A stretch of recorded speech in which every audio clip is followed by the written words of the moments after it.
আর 7 দিন, তারপর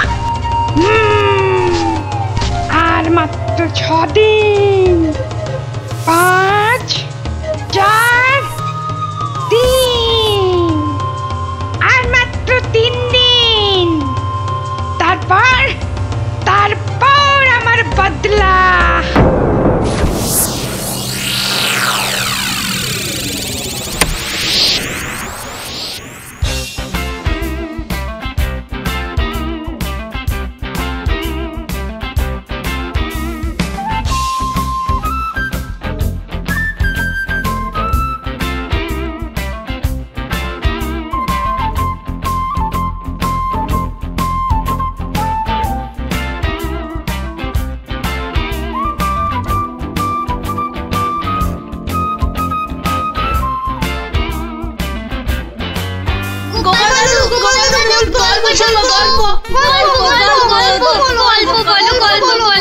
গল্প?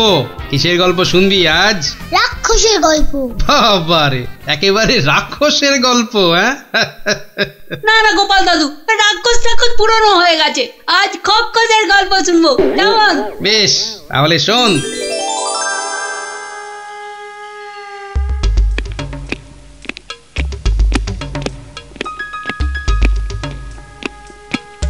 মহারাজকে কেমন যেন লাগছে মনে হচ্ছে। উনি যেন কেমন আদিম যুগের লোকেদের মতো ঝুঁকে ঝুঁকে চলছেন। কি হলো এত গুজগুজ ফুসফুস কিসের? চুপ করে বসে থাকা যায় না? একটা কথাও যেন আর না শুনি। মহারাজ এসে গেছেন, সবার কাজ শুরু হচ্ছে। না, আর সভা করতে মন চাইছে না মন্ত্রী। তা বললে কি চলে মহারাজ? আপনি হলেন একটা ঢেঁকি। কি বলে মন্ত্রী? আমি একটা ঢেঁকি? হ্যাঁ মহারাজ, ঢেঁকি যেমন স্বর্গে গেলেও ধান ভাঙে, তেমনি আপনি হলেন মহারাজ। আপনাকে তাই সবার কাজ চালাতেই হবে। আর সভা ভালো লাগে না, একেবারে ভালো লাগে না। দেখে নাও আমাকে, যা দেখার 2 চোখ ভরে দেখে নাও তোমরা। এ কি মহারাজ, এভাবে দুঃখ করে কথা বলছেন কেন? এসব ছেড়ে আমার দূরে কোথাও চলে যেতে ইচ্ছে করছে মন্ত্রী, অনেক দূরে। তা যান না, তাহলে আমি ওই সিংহাসনে গিয়ে বসি। দেখো মন্ত্রীর চোখ মুখ দেখো, যেন পারলে এক্ষুনি ওই সিংহাসনে গিয়ে বসে পড়ে। পড়াবাতে লোভী কোথাকার। তা যান না, সেরকম ইচ্ছা করলে দূরে কোথাও চলে গিয়ে থাকুন না। আর আমার এই কৃষ্ণনগরের কি হবে তখন? আমি রয়েছি কি করতে মহারাজ? আপনার খালি সিংহাসনে আপনার পায়ের হাওয়াই চপ্পল রেখে আমি না হয় রাজ্য চালাবো। ব্যাস, তাহলেই হয়েছে। বেটার ছেলে মন্ত্রী একবারও জিজ্ঞাসা করছে না মহারাজের এরকম ভাবার কারণটা কি? আর শুধু ধান্দা করছে মহারাজ চলে গেলে কখনোই সিংহাসনে গিয়ে বসবে। রাজকবি, আপনি তাহলে জিজ্ঞাসা করুন। আমার কি মাথা খারাপ হইয়াছে নাকি পেট খারাপ যে আমি মহারাজকে তার মনোব্যথার কারণ শুধাইব?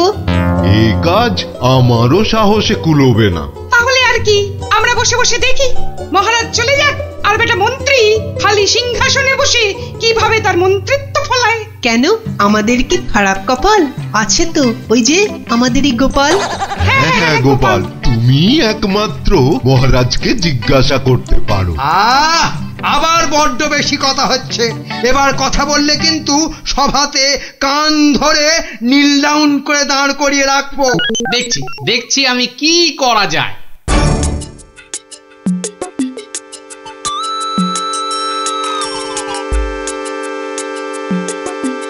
কি হলো? গোপাল শুধু দাঁড়িয়ে আছে কেন? মহারাজের সঙ্গে কথা বলবে। ওকে সুযোগ দিলে আবার কি করে বসবে কে জানে। এই যে গোপাল, কি হলো? এখানে দাঁড়িয়ে আছো যে? সভা তো শেষ, কি মতলব? মহারাজের সঙ্গে দেখা? সেসব হবে না। যাও এখন যাও। আগে মহারাজ নয়, আমি তো আপনাকে একটা কথা বলবো বলে দাঁড়িয়ে আছি মন্ত্রী মশাই। আমাকে? কি কথা? মন্ত্রীমশাই, আমি সভায় আসার সময় দেখে এসেছিলাম যে আপনার গিন্নি, সে কি বলবো, কাটা পাঠার মতো ছটফট করছিলেন। সে কি? কেন? আর তুমি সেটা এখন বলছো আমাকে? হ্যাঁ, আসলে আপনি সবার কাজে এত ব্যস্ত, তাই আর সাহস করে বলে উঠতে পারিনি। যত সব।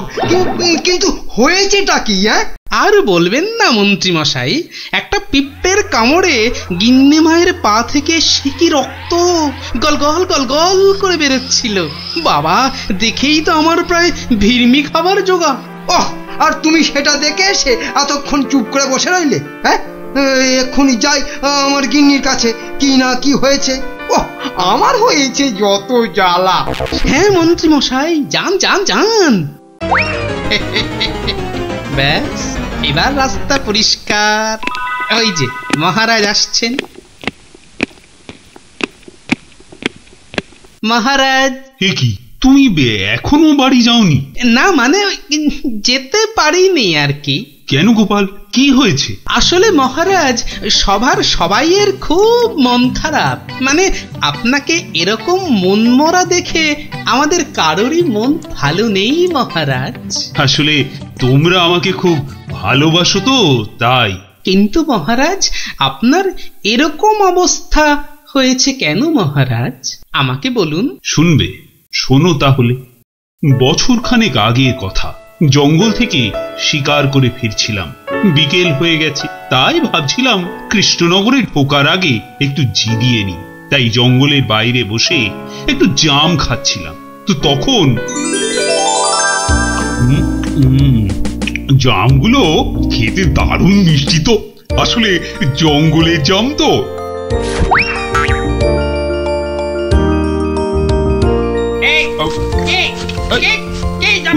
তিন ফুটিয়া বুড়িয়ালা বামুনটা কে? বাবা, হাতে আবার ওর থেকেও বড় একটা তরোয়াল নিয়ে চিৎকার করতে করতে দৌড়ে আসছে। আরে আমি জাম খেয়ে বিচি ছুঁড়ে ফেলেছি। তুই? তোর এত বড় সাহস? তুই আমার ছেলের দিকে জামের বিচি ছুঁড়ে মেরেছিস? তোর এত বড় সাহস? আহা, তোমার ছেলে কোথায় আর তার কি হয়েছে সেটা বলবে তো। সেটা আর বলে হবে কি এখন? যে গেছে সে তো গেছে। ছোট কক্ষস রে। মানে না বোঝার ভান করলে কিন্তু পার পাওয়া যাবে না এই খোকা কক্ষসের হাত থেকে, বুঝলে? ও, তাহলে তুমি একটা খোকস আর তোমার নাম হলো খোকা। সবই তো বুঝিস, আর এইটা বুঝতে পারছিস না যে তোর ছুঁড়ে মারা জামের বিচির ধাক্কায় আবার একমাত্র চলে গেছে। ও ছোট কক্ষস রে। গেছে মানে? কোথায়? কোথায় সব জেনে ন্যাকামো হচ্ছে? কোথায় আর যাবে? পটল ডাঙায়। ও, মানে মারা গেছে? এতক্ষণে মাথায় ঢুকেছে। কিন্তু কি বলছো কি তুমি? তোর যদি বিশ্বাস না হয় তাহলে চল, নিজের চোখে দেখবি। চল বেটা। না না, থাক, তার আর দরকার নেই। এবার বলো কিভাবে আমাকে প্রতিদান দিতে হবে? সব প্রতিদান এসব মুখে সাজানো বলি, বুঝলি?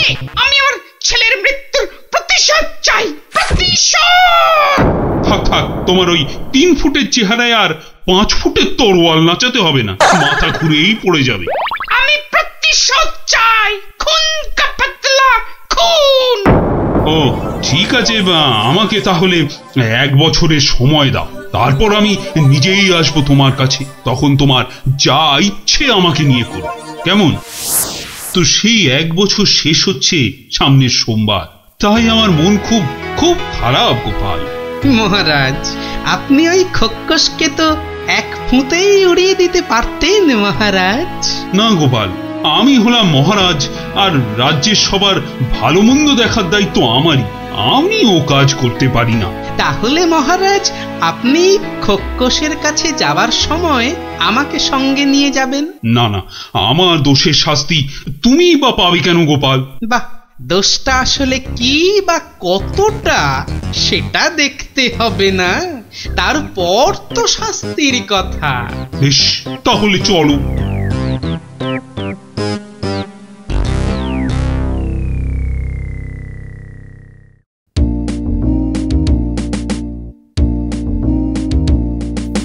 মন্ত্রী, কাল আমি ভাবছি ওই কৃষ্ণনগরের বাইরে বেরোবো। ওহ, বেরোবে, তার মানে আবার কি ফিরবে? কি বলছো মন্ত্রী? না, বলছি যে মহারাজ, ওই যে সবাই বলছিলেন না অনেক অনেক দূরে চলে যাবেন, তা এ যাওয়া কি সেই যাওয়া? হতেই পারে, জানি না মন্ত্রী, কিচ্ছু জানি না। কি কিছু বলবে নাকি মন্ত্রী? হ্যাঁ, মানে বলছি যে আপনি নেই, রাজ্য চলবে কি করে? এত কিছু ভেবো না তো, ও ঠিক একটা কিছু হয়ে যাবে। মহারাজ কি দার্শনিক হয়ে গেল নাকি? না, বলছিলাম যে আপনার পায়ের হাওয়াই চপ্পলে রেখে গেলে সেটা সিংহাসনে বসিয়ে আমি রাজ্য চালাতাম, এই আর কি। আহা, এত চিন্তার কিছু নেই। আরে মহারানী তো রইলেনি। ও মনে মনে এই ছিল।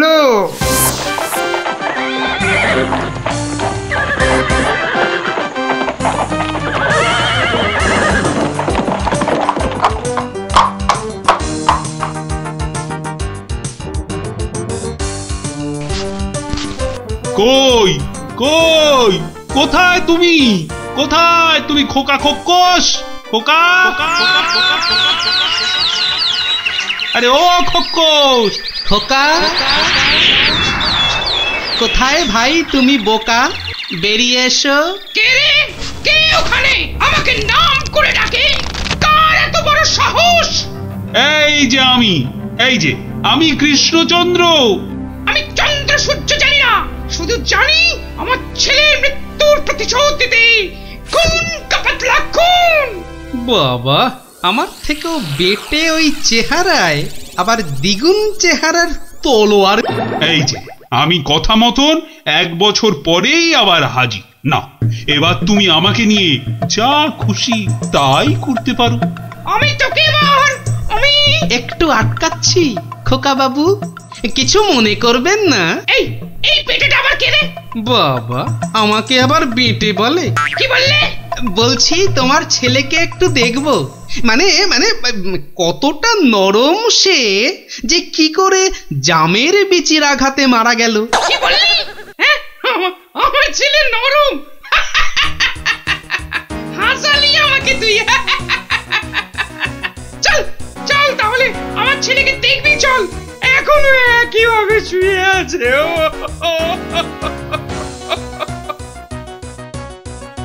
আমার ছেলে পাহাড়ের মতন ইয়া লম্বা, আর নদীর মতন এই চওড়া, তেমনি শক্তিশালী।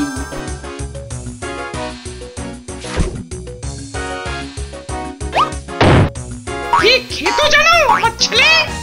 আবার ফিরবি খাবে না তো? বড় বড় হাতি ধরে ধরে খেত। তো সেই রকম ভাবেই একদিন বিকেলে হাতি খেতে খেতে হঠাৎ করে ওই যে চন্দ্র সূর্য, কি নাম বললে? ওর ছোড়া জামের বিচির আঘাতে করুণ ডাঙায় চলে গেল।